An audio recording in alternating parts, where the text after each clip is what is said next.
چین می‌خواهد با نمایش این صحنه به اهل عالم نشان دهد که معاملش با مسلمانان ولایت شینجان بشردوستانه است و خبرها درباره بازداشت‌های دست جمعی و تعقیب مسلمانان چیز بیش از آوازه نیست. در اینجا ظاهراً آموزندگان به گذشتهشان خداحافظی کردند. در صحبت با من پلیس خاطر نشان کرد که من خلاف قانون عمل کردم. او مشورت داد که در مکتب آموزش گیرم. بعد مشورت با اهل عائله با خواهش خود به اینجا آمدم. شما چه جنایتی صادر کردید؟ من به وعظهای یک امام غیرقانونی گوش می دادم و در نتیجه در ذهنم افکاری افراطی پیدا شد که مخالف قانون بود. مقامات اینگونه مؤسسه ها را اردوگاه تعلیم و آموزش کسب می نامند.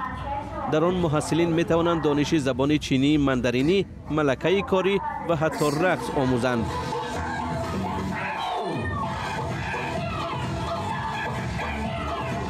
مؤسسه دیواری بلند دارد ولی خبرنگار ریترز نوشته است که نظارت آن شدید نیست.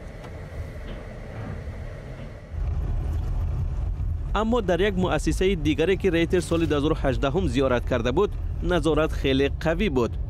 حامیان حقوق این مؤسسه را یکی از 12 اردوگاه تعلیم دوباره افرادی از نظر سیاسی نامستحکم ارزیابی می کنند.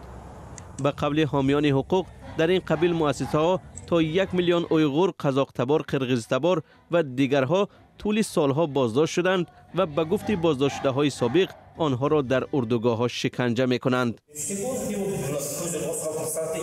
2 سرباز دستانم را طور تاب دادند که تمامی بدنم اذیت دید. سپس آنها مرا به جای دیگر برده در قفس آهنین طور گذاشتند که شیشته نتوانم و راست بایستم.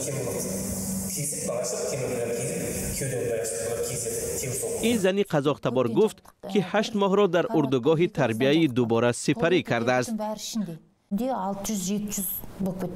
در آنجا تخمینا 700-800 نفر اکثرا زنان بودند.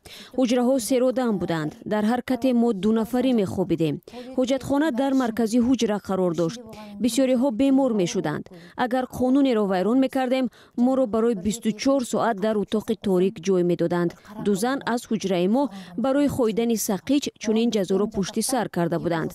در آن اتاق جای نشست و یا خوابیدن نیست. آدم 24 ساعت راست می ایستد.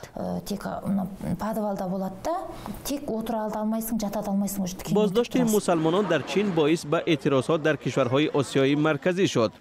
مردم طلب می‌کردند که هم قوم‌ها و نزدیکانشان را از اردوگاه‌ها رها نموده امکان دهند که چین را ترک کنند.